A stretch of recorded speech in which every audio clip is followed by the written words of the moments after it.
Everyone, उम्मीद करती हूँ सभी लोग बहुत बढ़िया तरीके से पढ़ाई कर रहे होंगे और हरियाणा जी के हम लोग थोड़ा थोड़ा समझते जा रहे हैं। अब एक बेस तुम लोगों के सामने क्लियर है कि हरियाणा किसे कहते हैं, किन प्राकृतिक नदियों के बीच में, किन पहाड़ियों के बीच में आपका ये बहुत ज्यादा उपजाऊ इलाका बसा हुआ है। देश का कहने को तो एक छोटा सा हिस्सा लेके बैठे हैं, लेकिन जीडीपी में एक बड़ा योगदान देते हैं। कारण यहाँ की इकोनॉमी बहुत स्ट्रांग है और जिसका कहीं ना कहीं कारण है यहाँ की मिट्टी की उर्वरता की क्षमता। यहाँ लगातार में मेगा फूड पार्क्स बनाए जा रहे हैं और 3 बड़े मेगा फूड पार्क्स, क्योंकि एग्रीकल्चर का टॉपिक है इसीलिए तो हम लोगों ने देखा था साहा अंबाला में, राई सोनीपत में और बड़ी या बरही सोनीपत में बहुत सारे छोटे छोटे फूड पार्क्स डेवलप हो गए हैं। खनन की बात करूं तो बहुत अच्छा तो नहीं है हमारे हालात, लेकिन अगर देखा जाए तो बाकी स्टेट्स की जब जीडीपी में देखते हैं प्रतिशतता कितनी है, योगदान कितना है, तो हम पाते हैं कि हमारी जीडीपी में जो योगदान हम दे रहे हैं हरियाणा वाले, वो कंपैरेटिवली बहुतों से बेहतर है।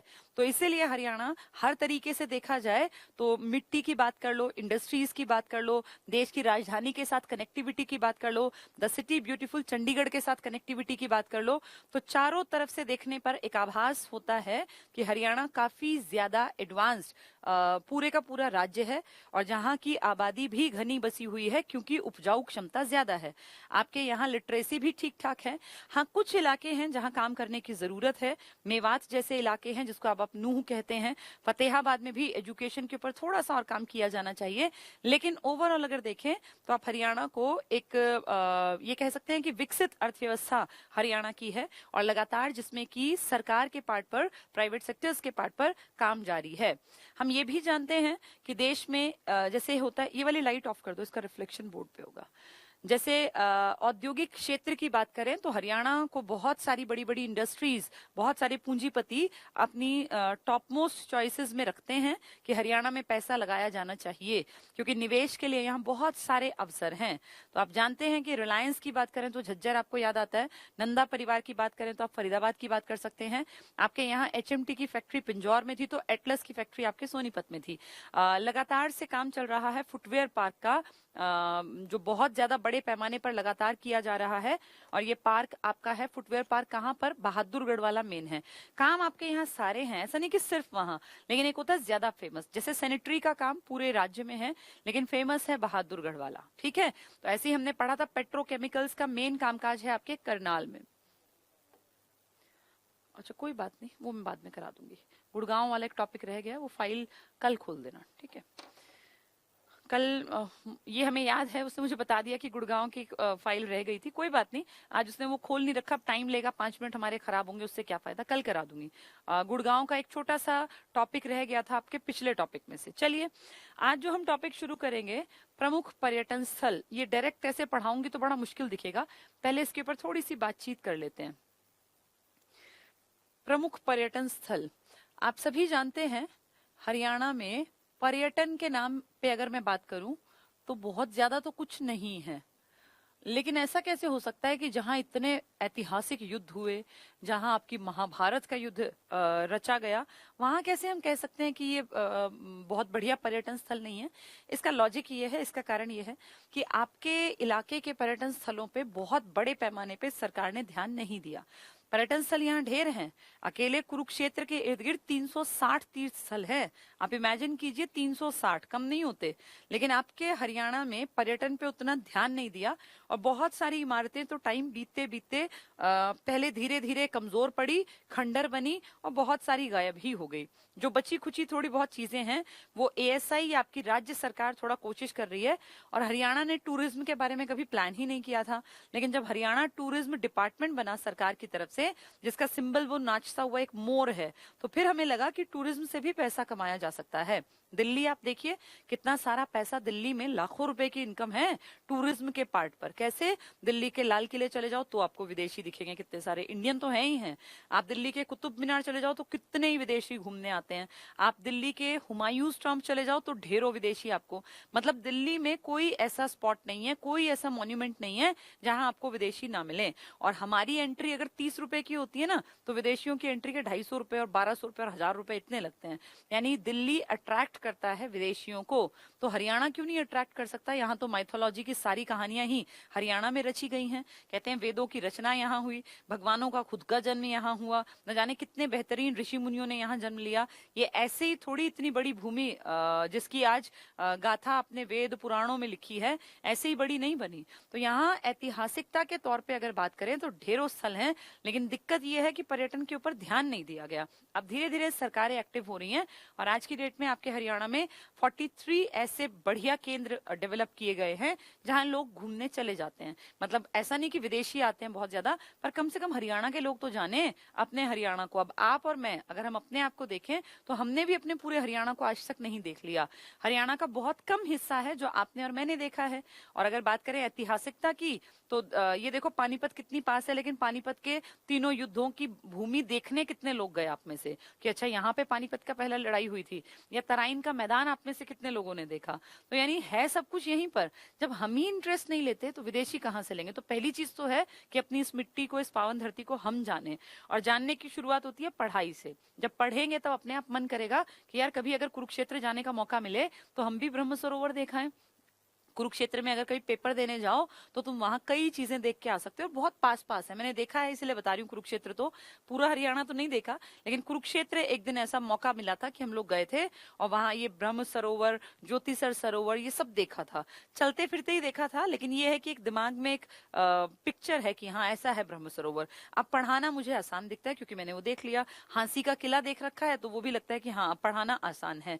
जिस चीज को आप प्रैक्टिकल देख लेते हैं ना, वो आपको लंबे टाइम तक याद रहती है, एज अ स्टूडेंट भी, एज अ टीचर भी। ठीक है, तो पर्यटन स्थलों की बातें करते हैं। बहुत ज्यादा डेवलप तो नहीं है, लेकिन ऐतिहासिकता से जुड़े हैं, तो जब पढ़ेंगे तभी बात बनेगी।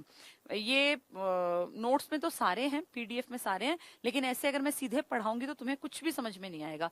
इसलिए मैं 5-5, 7-7 करके थोड़ा थोड़ा समझाती चलूंगी। जैसे अच्छा, जैसे पहला लिखा है पेहोवा, ये कुछ लिख लेती हूँ मैं थोड़े बहुत, फिर आपको एक्सप्लेन करूंगी, फिर पढ़ेंगे, फिर दोबारा से एक्सप्लेन कर दूंगी ताकि कोई रह ना जाए। कपाल मोचन, कपाल मोचन।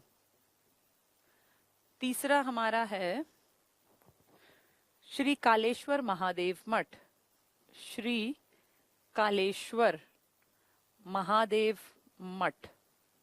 महादेव मतलब शिव जी के होंगे, मठ। ठीक है, और चौथा हमारा दिया है प्राची तीर्थ, प्राची तीर्थ। ठीक है, अब थोड़ा थोड़ा सुन लो इनके बारे में, सुनने से ही याद हो जाता है। ऐतिहासिकता है, कभी ना कभी हमने ऐसा मूवीज में, टीवी में, रामायण महाभारत में देखा सुना हुआ, तो हम जल्दी समझेंगे। पेहोवा क्या है? पेहोवा एक स्थल है, पृथुदक इसका पुराना नाम था। पृथुदक पुराना नाम था पृथुदक। क्यों ये नाम क्यों था? क्योंकि कहते हैं कि यहाँ राजा पृथु ने अपने पिता वेणु का तर्पण किया था। मतलब जब वेणु एक्सपायर हो गए थे ना, तो उनका अंतिम संस्कार किया था। किसने? राजा पृथु ने। तो उनका बसाया है, इसलिए नाम पड़ गया पृथुदक। जैसे किसी राजा ने, अकबर ने जीतने के बाद फतेहपुर सीकरी बसा दिया, फतेहपुर फतेह करके आया। जैसे फतेह सिंह के नाम पे हमारा फतेहाबाद बसा दिया था एक राजा ने। तो ऐसे ही पृथु नाम के राजा ने अपने पिता, उनके पिता का नाम था वेणु, इनका तर्पण किया था यहाँ, इसीलिए इस जगह का नाम पड़ गया पृथुदक। तो राजा पृथु, पृथुदक। और अब इसका नाम क्या है? पेहोवा। यानी ऐतिहासिक एक स्थल है जहां राजा पृथु ने अपने पिता वेणु का तर्पण किया था। बस इतना भर सुन लोगे, अब अगली बार जब बताऊंगी 2 एक्स्ट्रा बातें तो याद हो जाएंगी। एकदम से सोचो सारी बातें आए तो कभी ऐसा नहीं होता, पढ़ाई ऐसे नहीं होती।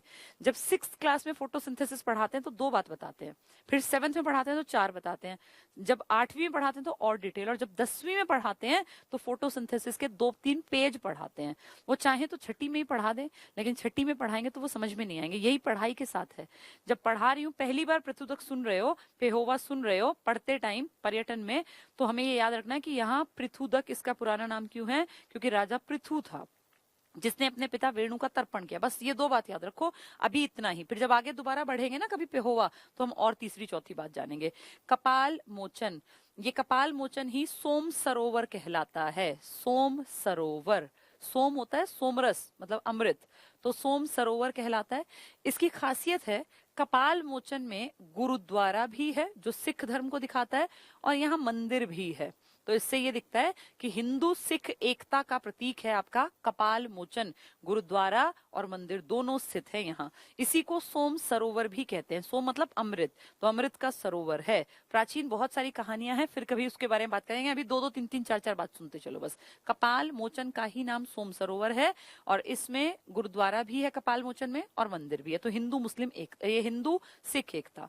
श्री कालेश्वर महादेव मठ, ये मठ पड़ेगा, कालेश्वर महादेव मठ आपकी यमुनानगर में पड़ेगा। और इसकी खासियत क्या, छोटा सा है।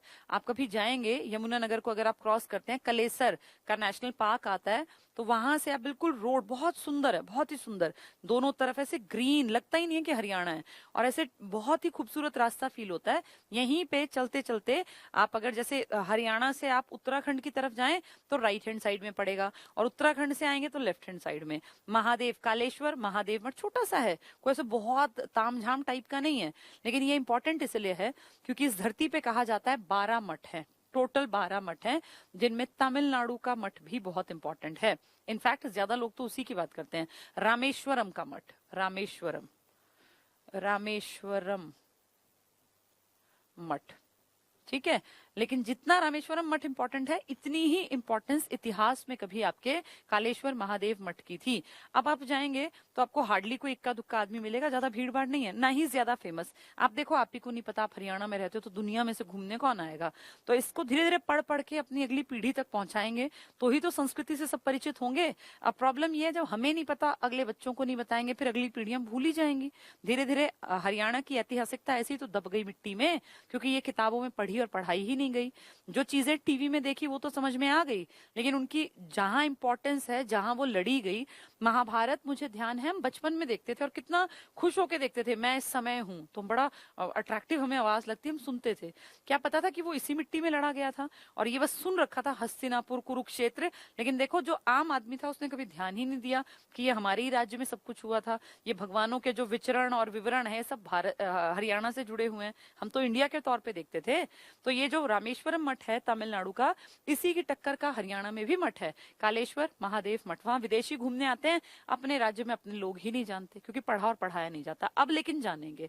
प्राची तीर्थ कहते हैं, प्राची तीर्थ में जो भीष्म पितामह की माँ थी ना, यानी गंगा, गंगा ने भी बहुत सारी गलतियां, देखो इंसान के रूप में वो जन्मे हैं, थे भगवान, तो गलतियां हुई। तो गंगा ने भी कुछ गलतियां की जीवन में, जिनका पश्चाताप करने के लिए वो कुरुक्षेत्र में प्राची तीर्थ में आई थी। और यहाँ जब उन्होंने स्नान किया तो सोचो, जो सबसे पवित्र नदी है हमारी गंगा, उसके भी पाप धुल गए। लोग कहते हैं कि अपने पाप धोने के लिए लोग गंगा स्नान करते हैं, लेकिन गंगा के खुद के पाप धुले थे हरियाणा की इस मिट्टी में आके, प्राची तीर्थ में। तो आपके इसकी इंपॉर्टेंस देख लो कितनी है, कि गंगा के भी पाप आपके राज्य में आके धुले हैं प्राची तीर्थ में। 4-5 हैं, 4 हैं, समझ में आ गए होंगे। पेहोवा पृथुदक, पृथु राजा ने अपने पिता वेणु का तर्पण किया। नेक्स्ट है कपाल मोचन, सोमसर मोचन इसी का नाम है, गोपाल मोचन भी यही है। और इसकी खासियत है कि हिंदुओं का भी मंदिर और सिखों का गुरुद्वारा भी यहाँ है। नेक्स्ट है कालेश्वर महादेव मठ, ये कालेश्वर महादेव मठ यमुनानगर में है, और ये ऐसा ही एक मठ है, धरती पर 12 मठों में से एक मठ आपके यहाँ भी है। नेक्स्ट है प्राची तीर्थ, जहाँ किसके पाप धुल गए थे, गंगा के भी आके पाप धुल गए, ये प्राची तीर्थ कहलाता है। ठीक है, अब जब नोट से पढ़ेंगे तो बहुत आसान दिखेंगे ये। नेक्स्ट है गौड़ीय मठ, 5वां गौड़ीय मठ, गौड़ीय मठ। 6 नंबर पर आपका है ब्रह्म सरोवर, बहुत इंपॉर्टेंट, ब्रह्म सरोवर। इसके बाद है सूर्य कुंड, सूर्य कुंड जैसे एक सूरज कुंड है ना, ये सूर्य कुंड है। इसके बाद है सफीदों, सफीदों। 9वां है आपगा, आपगा। इसके बाद अस्थल बोहर, अस्थल बोहर। ये 10 हो जाएंगे, पहले इनको जान लेते हैं फिर आगे बढ़ेंगे। गौड़ीय मठ कहते हैं चैतन्य महाप्रभु, नाम सुना होगा, बंगाल की तरफ तो बहुत काम किया था। चैतन्य महाप्रभु का संबंध था हरियाणा के इससे भी, चैतन्य महाप्रभु। कीर्तन में बहुत बड़ा योगदान था चैतन्य महाप्रभु का। बंगाल की तरफ बहुत एक्टिव थे, लेकिन हरियाणा के गौड़ीय मठ से भी संबंध रखते हैं चैतन्य महाप्रभु। ठीक है, तो बंगाल से याद कर लें, बंगाली साधु जो थे वो लोग उनसे जुड़े हुए थे, वो इसको अपना भगवान की तरह ट्रीट करते। चैतन्य महाप्रभु बहुत बड़े आदमी थे। ब्रह्म सरोवर, ब्रह्म सरोवर क्यों इंपॉर्टेंट है जान लो। एक तो खासियत ये है, जिन लोगों ने देखा है वो समझ भी जाएंगे। एक तो ये चारों तरफ से पक्का है, जैसे आपको कभी मौका मिलेगा तो बीच में पूरा हिस्सा पानी का भरा हुआ है और चारों तरफ से पक्का सरोवर। सरोवर होता है तालाब टाइप, वैसे तालाब क्या होते हैं, कच्चे और बीच में पानी, चारों तरफ से मिट्टी। लेकिन इस सरोवर की खासियत है ये चारों तरफ से पक्का है। और ब्रह्म सरोवर को कहते हैं कुरु, राजा कुरु ने खुदवाया था। कहीं कहीं लिखा है स्वयं ब्रह्मा जी ने सृष्टि में इसकी जो स्थापना की ना, सृष्टि जो धरती बनाई, कहते हैं ब्रह्मा जी ने यहीं से शुरुआत की थी। हरियाणा की मिट्टी बहुत पवित्र और पावन है और धरती की शुरुआत कहते हैं ब्रह्मा जी ने, सृष्टि के रचयिता है भगवान ब्रह्मा, इन्होंने इस सरोवर से ही सृष्टि को बनाने की शुरुआत की थी। तो ब्रह्म सरोवर की खासियत कुरुक्षेत्र में है, चारों तरफ से पक्का है, राजा कुरु ने खुदवाया था और स्वयं ब्रह्मा जी ने यहाँ से सृष्टि को बनाने की शुरुआत की थी। यह है ब्रह्म सरोवर की इंपॉर्टेंस। अगला है सूर्य कुंड।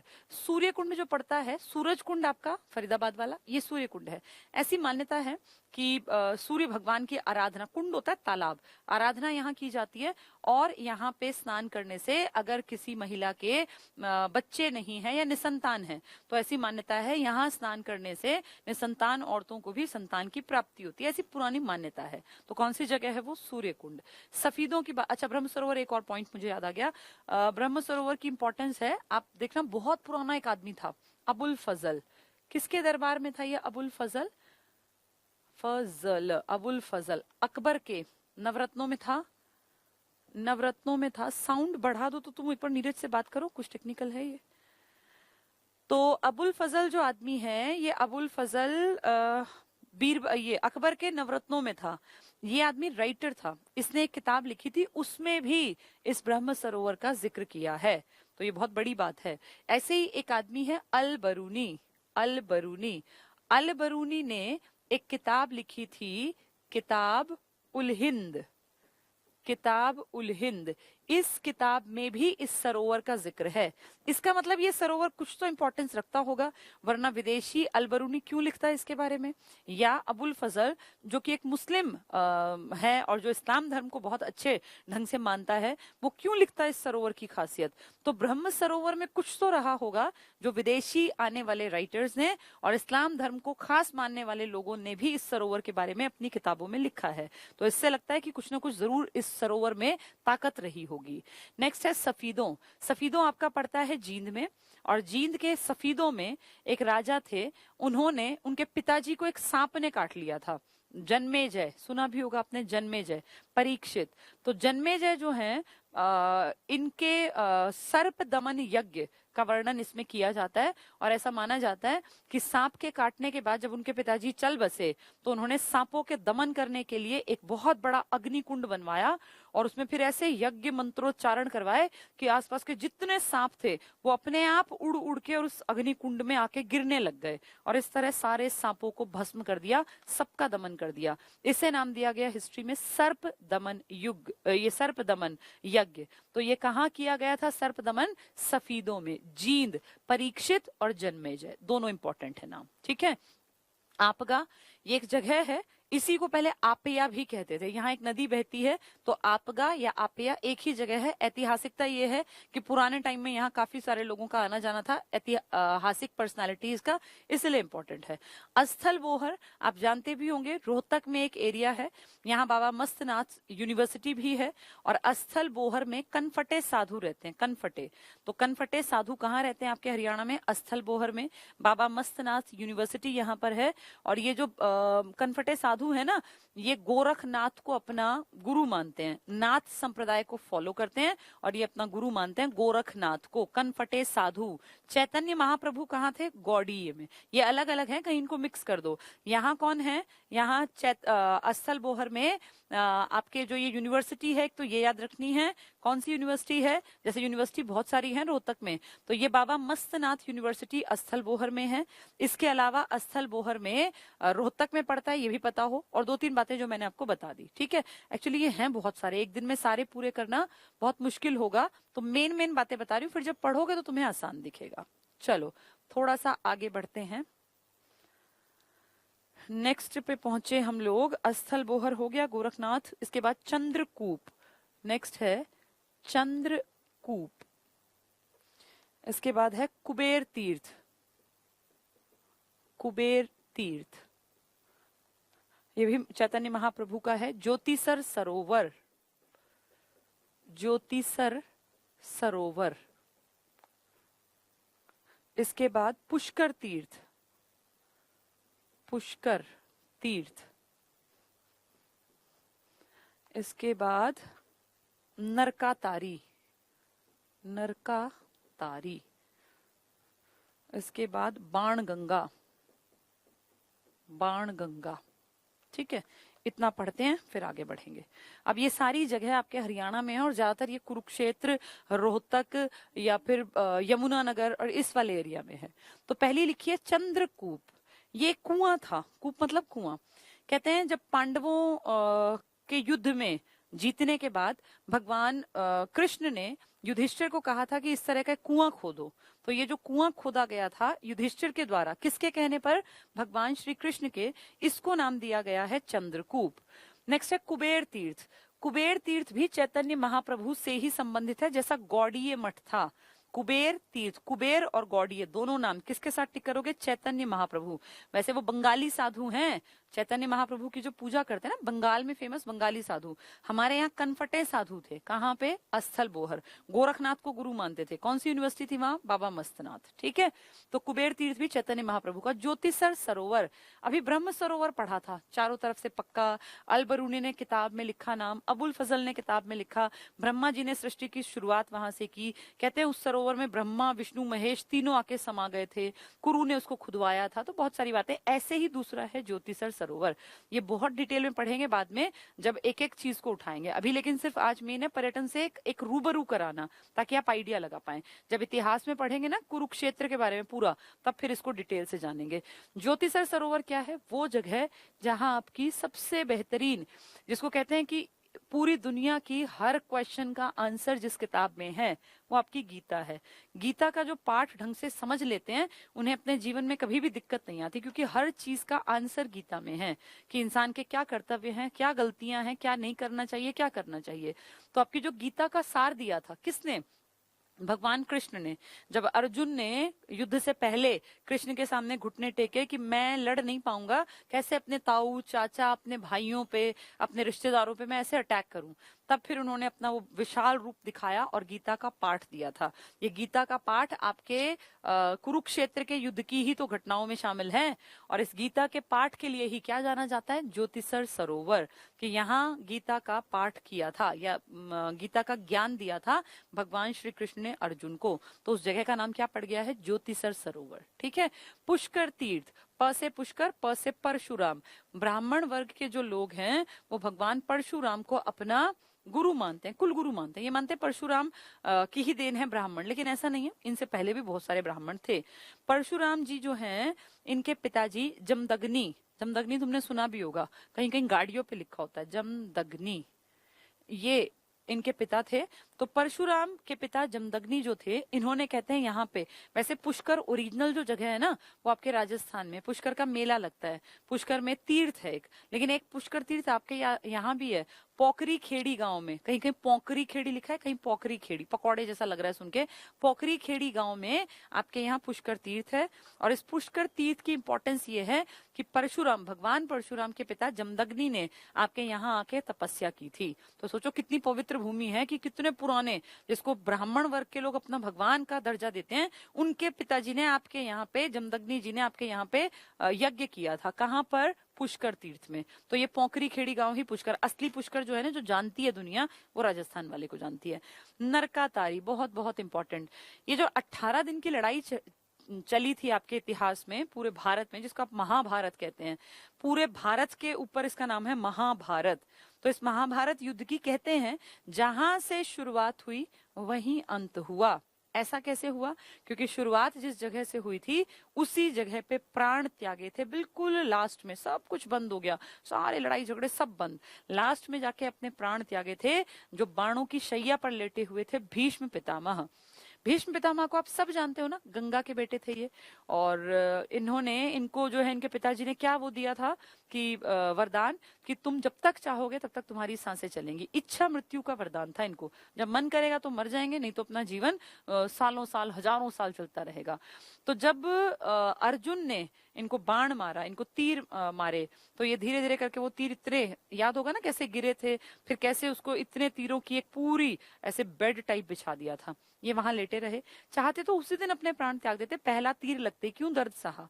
लेकिन उस टाइम पर हमारे ये जो महाभारत है ये कहती है उस टाइम पर जो सूरज है ना ये दक्षिणायन में था और उसको शुभ नहीं मानते। ऐसा मानते हैं कि इंसान की मृत्यु हो और सूर्य अगर उत्तरायण में हो तो फिर अच्छा रहता है, फिर स्वर्ग का रास्ता खुलता है। तो सूर्य की स्थिति दक्षिणायन में थी, तो भीष्म पितामह ने प्राण नहीं त्यागे और वेट किया, लंबा इंतजार किया।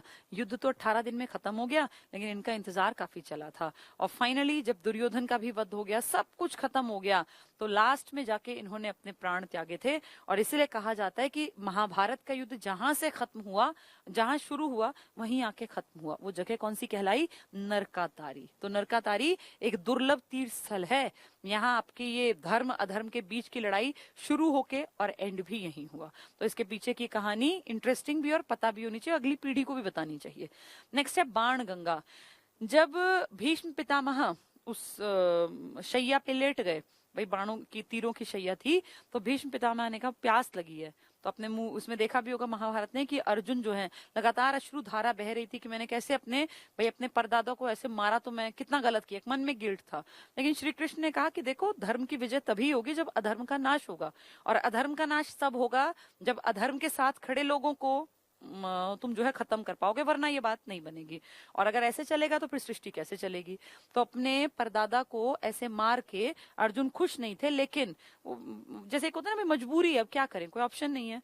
तो जब वहां खड़े हुए थे, शाम को हाथ बांधे, तो इन्होंने कहा कि रो मत और मुझे प्यास लगी है अर्जुन। तो अर्जुन ने क्या किया, तुरंत अपना तीर कमान निकाला और वहीं जहां उनकी वो शरशैया थी, यानी तीरों की जो एक बेड टाइप बना दिया था, वहीं तीर मारते ही जैसी धरती के अंदर तीर गया, पानी की एकदम से धार सीधे उनके मुंह में गई।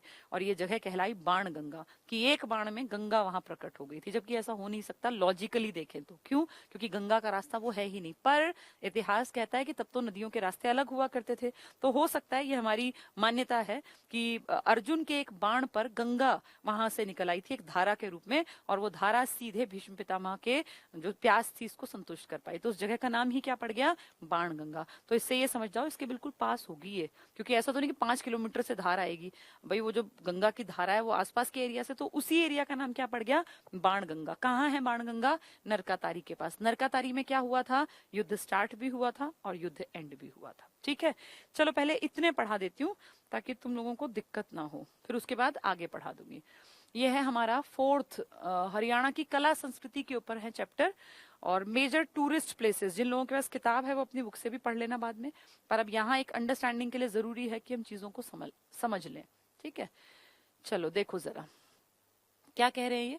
प्राचीन काल से ही हरियाणा राज्य सांस्कृतिक रूप से अत्यधिक सुदृढ़ है। हमारी संस्कृति की कोई बराबरी नहीं है, और आप उस बहुत समृद्ध संस्कृति को बिलोंग करते हैं जहां रहन सहन, खान पान और व्यवहार और चरित्र की बातें होती थी, क्योंकि बहुत बड़े बड़े परिवार थे ये लोग। राज्य में धार्मिक स्थल भी ढेर हैं, प्राचीन स्मारक भी हैं, बस केयर कम हुई हमारे यहाँ। किले भी ढेर थे, महल भी ढेर थे, संग्रहालय ये सब भी हैं। आदि के रूप में अनेक सांस्कृतिक स्थल स्थित हैं। ये धार्मिक और सांस्कृतिक स्थल तीर्थ यात्रा और पर्यटन के प्रमुख केंद्र हैं, तो लोग घूमने आते हैं। हरियाणा के प्रमुख धार्मिक और तीर्थ स्थल, पेहोवा सबसे पहले क्या बताया, पृथुदक और अपने पिता वेणु का तर्पण। तो क्या कहते हैं, ये कुरुक्षेत्र में है। प्रमुख धार्मिक स्थल है प्राचीन नाम इसका पृथुदक था। पृथुदक क्यों था? क्योंकि राजा पृथु ने यहाँ काम किया था। ये पितरों के श्राद्ध के लिए प्रसिद्ध है। भाई अपने पिताजी का तर्पण किया तो श्राद्ध के लिए फेमस हो गया, तो पितरों के श्राद्ध के लिए प्रसिद्ध है, धार्मिक तीर्थ स्थल है। राजा पृथु ने, देखो इसके नाम से ये है, पृथुदक ने अपने पिता वेणु का तर्पण यहीं किया था। तो राजा पृथु ने अपने पिता वेणु का, जो जैसे होता है ना भाई आत्मा की शांति के लिए, तो वो तर्पण जो किया था वो यहीं किया था, इसीलिए श्राद्ध के लिए फेमस है ये। नेक्स्ट देखें, कपाल मोचन सोम सरोवर, बताया सोम मतलब अमृत, तो अमृत का सरोवर है। कपाल मोचन मंदिर भी है और सिखों का गुरुद्वारा भी। बिलासपुर में है, यमुनानगर स्थित। इस सरोवर में स्नान करने से सभी दोषों से मुक्ति मिल जाती है, तो ऐसी मान्यता है। किस किस का है ये? हिंदू और सिख यूनिटी का। नेक्स्ट है कालेश्वर महादेव मठ। महादेव है तो शिवजी का है, और मठ मैंने बताया पूरी धरती पर 12 हैं। तमिलनाडु में रामेश्वरम मठ है, और आपके एक हरियाणा में है। लेकिन रामेश्वरम को तो दुनिया घूमने आती है, आपके इस मठ की जानकारी आपको खुद भी नहीं थी। तो देखें क्या है ये, यमुनानगर में कलेसर के पास है। मैंने आपको बताया कलेसर के जंगलों में से जो बीच में रोड जाता है, आपको हो सकता है दिखे भी ना, थोड़ा ध्यान दोगे तो दिखेगा, क्योंकि मुझे पहले पता था जब हम घूमने गए कि यहाँ कहीं है, तो मेरा ध्यान था कि कहीं ना कहीं मिलेगा। बहुत छोटा सा गेट है, छोटी सी एंट्री है, फील भी नहीं होता कि कोई बहुत बड़ा कोई स्थल है। ये है हमारा कलेसर के पास। ये विश्व के प्रसिद्ध, सोचो वर्ल्ड के 12 में से 2 आपके देश में है। 12 मठों में से एक प्राचीन मठ है। ऐसा ही दूसरा मठ रामेश्वरम तमिलनाडु में स्थित है। तो एक तमिलनाडु में, एक हरियाणा में। तमिलनाडु को दुनिया जानती है, हरियाणा को हरियाणा वाले भी नहीं जानते। प्राची तीर्थ, किसने अपने पाप धोए थे? गंगा ने। अजीब बात है, लोग गंगा में पाप धोने जाते हैं, और यहाँ गंगा माँ ने भी अपने खुद के जो गलतियां हुई जीवन में, उनसे मुक्ति पाई। तो कुरुक्षेत्र में प्राची तीर्थ है। एक किंवदंती, किंवदंती मतलब मैंने तुम्हें बताया, तुमने किसी और को बताया, तुमने किसी और से, फिर तीसरा चौथा, ऐसे सुनते सुनते जनश्रुति, लोगों की कहानी, लोगों ने कह दिया हमने मान लिया। इसके अनुसार देवव्रत, देवव्रत असली नाम किसका था? भीष्म पितामह। भीष्म पितामह का असली नाम देवव्रत था, जिन्होंने कड़ी तपस्या की थी, मतलब एक बहुत बड़ा प्रण लिया था कि माता गंगा के पाप यहाँ स्नान करने से दूर हो गए थे। अजीब बात है, गंगा के पाप कहाँ धुले हैं? प्राची तीर्थ में। गौड़ीय मठ मैंने बताया चैतन्य महाप्रभु से जुड़ा स्थल है। गौड़ीय ये जो मठ है ये कुरुक्षेत्र में है, चैतन्य महाप्रभु से संबंधित मठ है। अगर कहेंगे कालेश्वर महादेव मठ तो यमुनानगर की बात कर रहे हैं, कह रहे हैं गौड़ीय तो कुरुक्षेत्र की। ब्रह्म सरोवर, खुद ब्रह्मा जी ने सृष्टि की शुरुआत यहाँ से की। यहाँ ब्रह्मा विष्णु महेश तीनों का कहते हैं वास है, और कुरु नाम के राजा ने इसको खुदवाया था। चारों तरफ से पक्का है, इसके बारे में कई किताबों में भी लिखा है। ठीक है, तो ये सरोवर राजा कुरु द्वारा बनवाया गया। भाई ब्रह्म सरोवर कुरुक्षेत्र में है, राजा कुरु ने बनवाया, जो कुरुक्षेत्र में स्थित है। अब देखो आगे क्या कहते हैं, वामन पुराण और मत्स्य पुराण आप अच्छी तरह जानते हैं। आपके इतिहास में पौराणिक कथाएं जो आपने सुनी होंगी, उनका जिक्र पुराणों में है, और टोटल आपके देश में 18 पुराण लिखी गई हैं। हर एक पुराण में किसी न किसी पुराने ऐतिहासिक वंश की जानकारी है। तो आपकी मत्स्य पुराण भी एक पुराण है, और वामन पुराण भी एक पुराण है। तो वामन पुराण और मत्स्य पुराण में यहाँ स्नान करना बहुत पवित्र बताया गया। इस सरोवर का उल्लेख अल बरूनी जिसकी किताब का नाम क्या है? किताब उल हिंद, इसमें भी किया गया। और मैंने क्या बताया, अबुल फजल ने भी अपनी किताब में इसका नाम लिखा। तो अगर एक मुसलमान आदमी भी लिख रहा है और एक विदेशी अल बरूनी भी लिख रहा है, तो इसका मतलब कुछ तो था ब्रह्म सरोवर में। नेक्स्ट है सूर्य कुंड, इसमें स्नान करने से वो निसंतान स्त्रियों वाला टॉपिक। बिलासपुर में है, बिलासपुर आपके यमुनानगर में। इस स्थल की मान्यता है कि यहाँ स्नान करने से निसंतान स्त्रियों को संतान की प्राप्ति होती है। तोमर राजाओं द्वारा बनवाया गया। ये तोमर कौन थे? अनंगपाल तोमर, जिसने दिल्ली बसाई थी। तोमर वंश था ना 8वीं शताब्दी में, इन्होंने दिल्ली बसाई थी। इन लोगों ने फरीदाबाद के आसपास भी काम करवाया था। जो सूरज कुंड है ना, वो सूरजपाल तोमर नाम के राजा नहीं तो बसाया था, खुदवाया था, जिसको आप सूरज कुंड कहते हैं, जहां मेला लगता है आपका फरीदाबाद में। तो ये तोमर राजाओं ने यहाँ सूर्य कुंड भी बनवाया। सफीदों क्या बताया मैंने, जींद में है सर्प दमन यज्ञ, किसने? जन्मेजय, परीक्षित, दोनों बड़े नाम। जींद में स्थित है सफीदों। इस स्थल पर महाराज जन्मेजय, नाम है जन्मेजय, ने सर्प दमन यज्ञ किया था। क्यों? क्योंकि इनके पिताजी परीक्षित को सांप ने काट लिया था और वो एक्सपायर हो गए थे। तो सांपों से बदला लेने के लिए एक बहुत बड़ा अग्निकुंड, जिसमें आसपास के ऐसे मंत्र बुलाए कि सारे सांप उड़ उड़ के उसमें गिरे और वो मर गए। तो ये था सफीदों का, जन्मेजय ने करवाया सर्प दमन यज्ञ। ठीक है, इनके पिता का नाम था परीक्षित। आपगा या आपया, ये क्या है?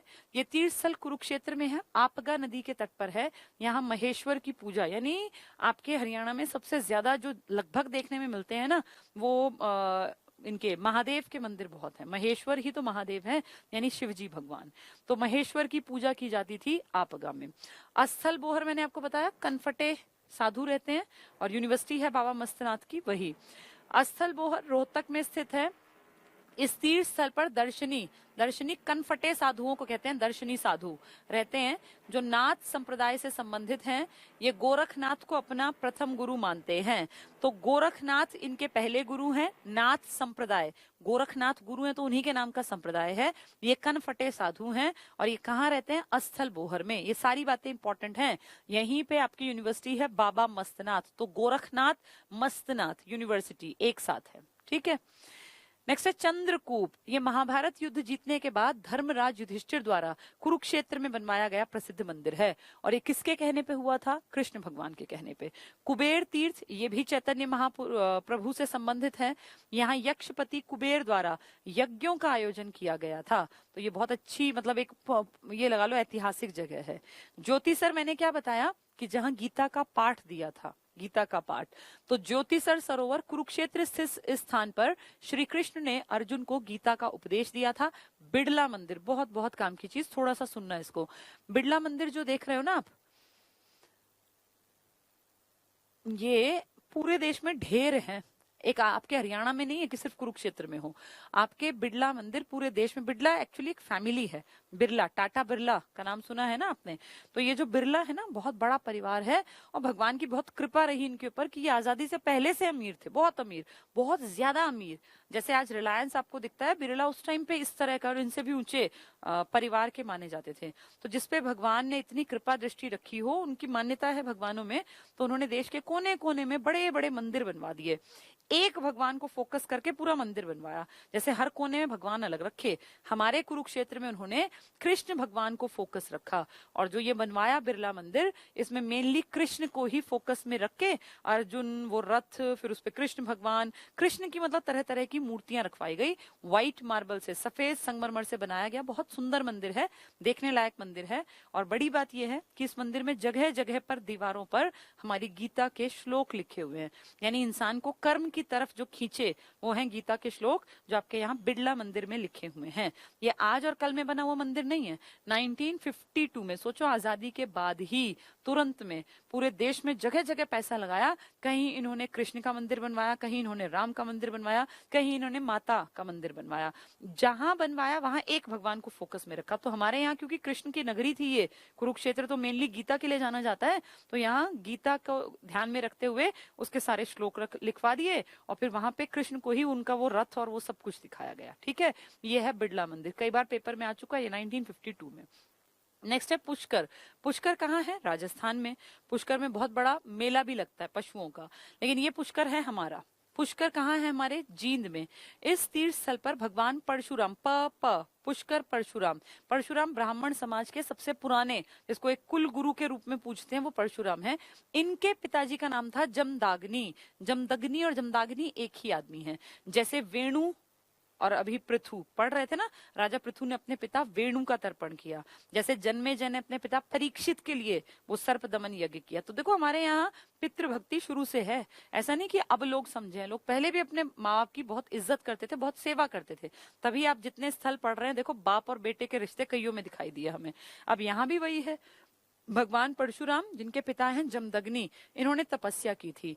यहाँ पूर्णिमा के दिन सरोवर में स्नान करने से ब्रह्मा, विष्णु, महेश की आराधना होती है। तो पुष्कर तीर्थ की भी आपके यहाँ इंपॉर्टेंस ये है कि आपके परशुराम जी ने अपने पिताजी, क्या नाम था उनका? जमदग्नि, जो उनके पिताजी हैं, उन्होंने यहाँ तपस्या की। नेक्स्ट है नरकातारी या अनरक तीर्थ। मैंने आपको बता दिया, नरकातारी, नरक नाम सुन रहा है कोई नेगेटिव, लेकिन नरकातारी क्या है? नरक से आप पार उतर गए। कैसे? जहां पे ये युद्ध स्टार्ट हुआ 18 दिन वाला, वहीं आके खत्म हुआ। किसने अपना प्राण त्यागे, किसने अपना देह त्यागी? तो भीष्म पितामह ने। चाहते तो वो पहले दिन बाण लगते ही अपनी मर्जी से मर सकते थे, लेकिन उस टाइम पे सूर्य उत्तरायण में नहीं था, दक्षिणायन में था। तो उन्होंने वेट किया, जब सूर्य उत्तरायण में आया, क्योंकि उन्हें इच्छा मृत्यु का वरदान था, उन्होंने तब प्राण त्यागे। और तब कहा गया कि यहीं से शुरू हुआ और यहीं आके अंत हुआ इस युद्ध का, महाभारत। तो नरकातारी या अनरक, नरक के आगे अ लगा दिया तो अनरक, मतलब ये स्वर्ग का रास्ता था। महाभारत में वर्णित ये तीर्थ सरस्वती नदी के किनारे स्थित है और यही तो बाण गंगा होगी, जहाँ पे तीर मारते ही एकदम से वो गंगा निकल के और भीष्म पितामह की प्यास उससे शांत हुई। बाण गंगा कुरुक्षेत्र में स्थित है। भीष्म कुंड इन्हीं से जुड़ा हुआ वो पूरा इलाका बाण गंगा तीर्थ है। यहीं पर अर्जुन ने धरती में बाण से गंगा नदी का उद्भव किया था। तो बाण गंगा किसके पास स्थित है? अनरक या नरकातारी। नरकातारी में किसने अपने प्राण त्यागे थे? भीष्म पितामह ने। ठीक है, चलो अब 2-4 मैं और बता देती हूँ, उसके बाद इनको पढ़ा दूंगी, या चलो यही समझा देती हूँ क्योंकि अब उतना टाइम नहीं है कि मैं दोबारा वहां जाके फिर। देखो, राम राय, नाम में राम है। भगवान राम यहाँ आए थे, लक्ष्मण और सीता। तो इतिहास में सोचो, महाभारत नहीं, ये बात हो रही है उसके जो पुरानी ऐतिहासिकता की बात करते हैं, रामायण की, उस काल में। तो आपके इस हरियाणा की मिट्टी में रामायण का भी जुड़ाव है और महाभारत का भी, वेदों का भी और पुराणों का भी, और पानीपत के युद्ध का भी। यानी इस मिट्टी में ऐतिहासिकता का कण कण में समावेश है। कभी वैदिक काल से लेके आपके यहाँ तो भगवानों का जन्म भी तो हुआ था। इसको देवकृत योनि कहा गया हमारे इस इलाके को। यहाँ की मिट्टी इतनी उपजाऊ थी कि ब्रह्मा जी ने सृष्टि की शुरुआत आपके राज्य से की है। तो बहुत बड़ी बात है ये, ऐतिहासिकता से जुड़ी। राम राय क्या है? ये तीर्थ स्थल जींद हिसार में स्थित है, मेनली जींद में। यहाँ ये मान्यता है कि भगवान राम, नाम ही राम राय है, वनवास के समय सीता और लक्ष्मण के साथ यहाँ आए थे। तो राम राय में आपके यहाँ राम भगवान भी आए थे। नेक्स्ट है पांडु पिंडारा। इसको थोड़ा सा बता देती हूँ। पांडु पिंडारा बेसिकली वो जगह है जब ये सारे युद्ध जीतकर युधिष्ठिर और इनके भाई बंधु सब लोग, भाई सब कुछ खत्म हो गया, ठीक है, अब जो गलत हुआ सही हुआ, अधर्म की हार हुई, चाहे उसमें हमारे कजिन थे मरने वालों में, या हमारे दादा थे या परदादा थे, लेकिन गलत फाइनली जाके हार गया। जिसने गलत का साथ दिया वो भी हार गया। कुछ भी कहें, लेकिन मरने के बाद भी तो अपने लोग तो प्यारे ही लगते हैं। तो इन्होंने कहा कि इन्होंने चाहे अधर्म का साथ दिया, लेकिन ये हमारी ड्यूटी बनती है, ये हमारा एक कर्तव्य है कि इनके हम पिंड दान करें इन सबको, ताकि मुक्ति मिल पाए। अब भीष्म पितामह ने प्राण त्यागे, या इनके खुद के जो गुरु थे वो मारे गए, उनका बेटा मारा गया, सभी तो मारे गए। तो उन सबकी आत्मा की शांति के लिए इन लोगों ने एक वेट किया। एक खास अमावस्या आई, सोमवती अमावस्या, 12 साल बाद। 12 साल ये वेट करते रहे और 12 साल बाद सोमवती अमावस्या के दिन इन्होंने अपने पूर्वजों का पिंड दान किया। जैसे आज आप श्राद्ध करते हैं ना, हमारे घर में बड़े बूढ़े जो है, हमारी मम्मी है, हमारी दादी है, देखो हर पूर्वज के नाम पे खीर निकालते हैं, हलवा निकालते हैं, पूड़ी बनाते हैं। कहीं कुछ लोग ब्राह्मणों को दान दे देते हैं, कुछ लोग जो है चिड़ियों को, वो को हम खिलाते हैं। ऐसा मानते हैं कि इससे उनको तृप्ति मिलती है कि पूरे साल के 365 में से 15 दिन आप अपने पितरों को याद करते हैं और आप भगवान से दुआ करते हैं कि वो जहां हो खुश हो, उनकी आत्मा को शांति मिली रहे। यही तो होता है पितरों को याद करना। जैसे आज श्राद्ध है ना, ऐसे तब ये लोग पिंड दान किया करते थे। तो पिंड दान में अपने पूर्वजों की आत्मा की शांति के लिए, ताकि उनका जीवन जो अब नहीं है यहाँ पर, लेकिन जहां भी वो है वो ठीक ठाक रहे। तो इसके लिए यहाँ पर पांडु पिंडारा सबसे फेमस था। और यहाँ कहते हैं 12 साल ये लोग बैठे रहे। इन 12 सालों के कारण, भाई कितना लंबा टाइम यहाँ बिताया इन्होंने। तो जैसे आज इंसान हरिद्वार जाता है ना, हरिद्वार, सेम ऐसे इन्होंने, बहुत सारे लोग आज भी अपने घर में किसी बड़े बूढ़े की डेथ होने पर हरिद्वार में जाके, और उनका जो शरीर है उसको ये मान्यता है कि भाई वहां पे जो है अस्थियां जो बची होती हैं उनको प्रवाहित करना चाहिए। अपनी अपनी मान्यताएं हैं। तो आज भी बहुत सारे लोग उस स्थल को बहुत महत्वपूर्ण मानते हैं। तो इस टाइम पे हमारे यहाँ पर ये गंगा में इसको बहाने नहीं गए अस्थियों को, इन्होंने वो जो पिंड दान किया वो हमारे यहाँ किया। तो हमारे यहाँ इसलिए इस जगह को हरिद्वार भी कह देते हैं, हरियाणा का हरिद्वार। तो देखो, पांडु पिंडारा जींद स्थित इस स्थल के बारे में ऐसी मान्यता है कि यहाँ पांडवों को 12 वर्षों तक सोमवती अमावस्या की प्रतीक्षा करनी पड़ी। छोटा मोटा नहीं, 12 दिन नहीं कह रहे, 12 सालों तक कोई खास अमावस्या आती, सोमवती अमावस्या, इसकी प्रतीक्षा करनी पड़ी। महाभारत युद्ध के बाद पांडवों ने अपने पूर्वजों का पिंड दान किया। पिंड दान में फिर जैसे बहुत सारे दान देने होते हैं, खाना खिलाना होता है बहुत सारे लोगों को, ताकि उनकी आत्मा को शांति मिले। पिंड दान यही किया। ये हरियाणा का हरिद्वार भी कहलाता है। कारण समझ गए? हरिद्वार में कितने लोग जाते हैं जो जैसे 51 लोगों को, 101 लोगों को, ऐसे संत महात्माओं को खाना खिलाते हैं। तो ये मानते हैं कि इससे पूर्वजों की आत्मा को शांति मिलेगी। तो यही इन्होंने किया। अब ये हरिद्वार नहीं गए, ये हमारे हरियाणा के जींद के पांडु पिंडारा में किया इन्होंने वो काम, इसलिए वो क्या कहलाया? हरियाणा का हरिद्वार। तो ये सारी चीजें एग्जाम्स में आ जाती हैं, इसलिए ध्यान रखना। नेक्स्ट, भद्रकाली शक्तिपीठ। ये अपने आप में ही बहुत बड़ा टॉपिक है, इसको समझा देती हूँ, बाकी कल पढ़ेंगे। अब देखो क्या है भद्रकाली की कहानी। भद्रकाली, सती जिसको आप कहते हो ना, सती, वही भद्रकाली है। भद्रकाली सती मतलब कौन? सती कौन है? बहुत रूप है इनके, बहुत ढेरों रूप है। असलियत में कहूं तो ये पार्वती हैं। पार्वती के अलग अलग रूपों के अलग अलग नाम हैं। शिवजी और पार्वती, तो भगवान शिव और पार्वती, पार्वती के पिताजी थे दक्ष।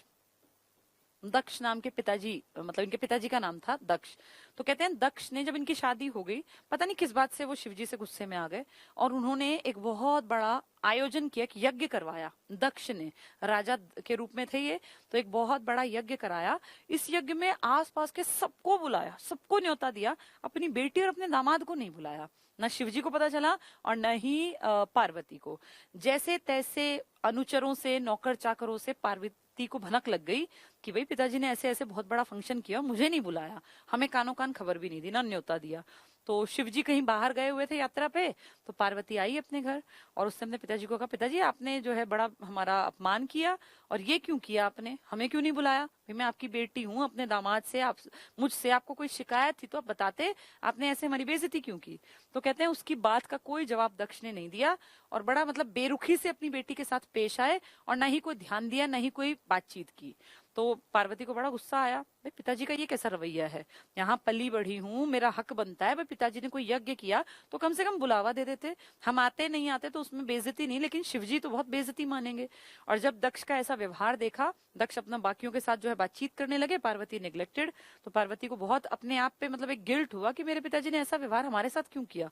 और कहते हैं जहां वो यज्ञ किया था, बहुत बड़े बड़े अग्नि कुंड होते थे पहले, पहले यज्ञ के लिए ना, जैसे 10-10 फीट के भारी भरकम से ऐसे आग जलाने वाले स्थान बनाते थे। तो कहते हैं कि जब तक कोई समझ पाता, कुछ देख पाते, तब तक तो पार्वती ने जाके और उस अग्नि कुंड में अपने आप को होम कर दिया, मतलब स्वाहा, कि अपने आप की बलि दे दी कि पिताजी को अगर इतना घमंड है अपने पे तो ये गलत है और उनको ये फील होना चाहिए कि उनकी बेटी जो है वो कितनी जरूरी थी उनके लिए। तो जैसे ही वो उस अग्नि कुंड में कूदी तो कोई ऑप्शन था नहीं, तो जो सती हैं ये एकदम से जो है शरीर जल गया, आत्मा निकल गई, शरीर बस मृत शरीर रह गया।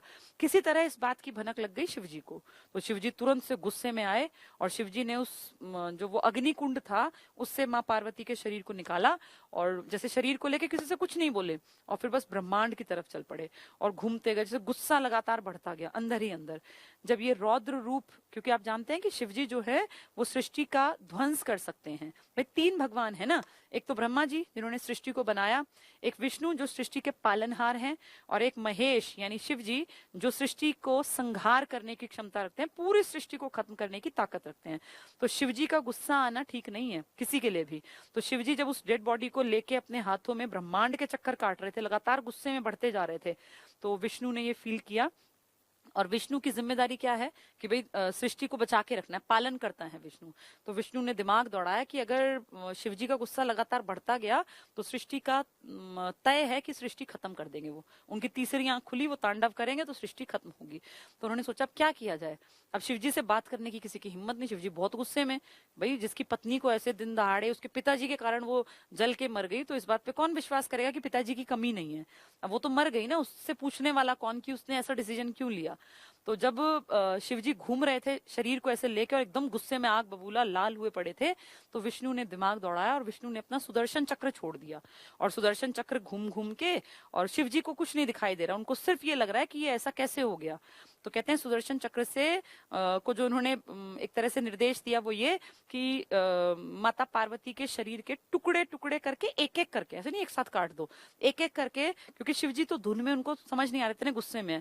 पहले शरीर के जैसे सुदर्शन चक्र गया, हाथों में ले रखी थी, तो सबसे पहले टखना यानी पैर का घुटने का नीचे वाला हिस्सा ना, जहाँ पायल पजेब पहनते हैं, वो वाला हिस्सा काट दिया सुदर्शन चक्र। शिवजी का कोई ध्यान ही नहीं है, वो गुस्से में है सारे।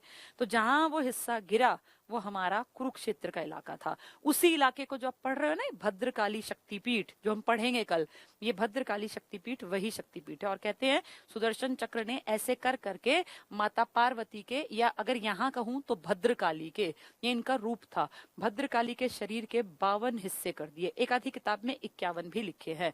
और इसीलिए जहां जहां वो शरीर के हिस्से गिरे वहां वहां एक शक्तिपीठ बनती चली गई और वहां फिर एक मंदिर बनाया गया।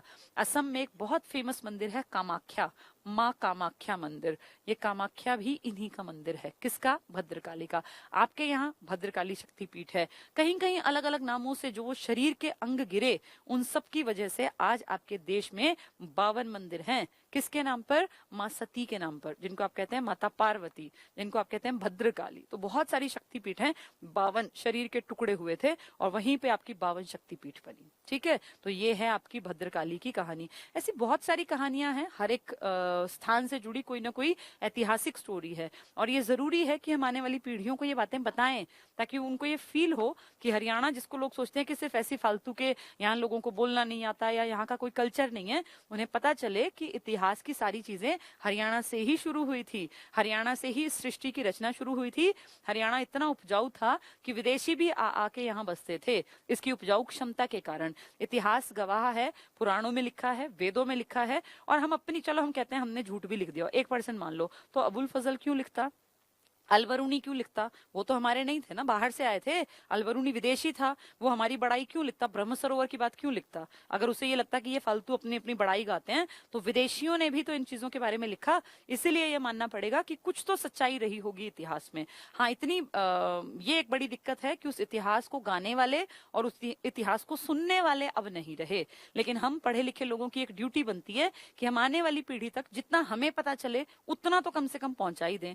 बाकी सारी बातें तो हमें बताने वाला भी कोई नहीं रहा, क्योंकि पूर्वज जो थे वो इस तरह की बातें जानते थे, वो सब खत्म हो गए। अब तो जितना थोड़ा बहुत किताबों से निकल पाता है वो निचोड़ में आपको बताती हूँ। लेकिन फिर भी कुछ ना से कुछ बेहतर कुछ तो पता चले। ये शक्तिपीठ की कहानी अगर हमें नहीं पता तो हम वैसे ही कामाख्या माता का मंदिर रटते रहेंगे असम असम। लेकिन जब पता है कि 52 मंदिर आपके सती के हैं और वो सती कैसे हुई है वो कहानी हमें पता है, तो कहीं ना कहीं चीजों को हम जोड़ पाएंगे, फिर चीजें आसानी से याद रहेंगी। ठीक है, चलिए आज इतना ही पढ़ते हैं। अब मेरी क्लास कल होगी और पर्यटन को फिर हम लोग, ये कई दिन का टॉपिक है, पर्यटन एक दिन में नहीं होगा, हो सकता है 5-7 दिन लग जाएं। लेकिन इसके इतना करने के बाद ना आपकी बहुत अच्छी पकड़ बन जाएगी, मजबूत पकड़। अगर आपसे कोई भी कुछ भी पूछेगा तो फिर आप एकदम से बता पाओगे कि ये चीज इस चीज के लिए फेमस है और इस जिले में पड़ती है। ठीक है, आज के लिए इतना ही। Thank you.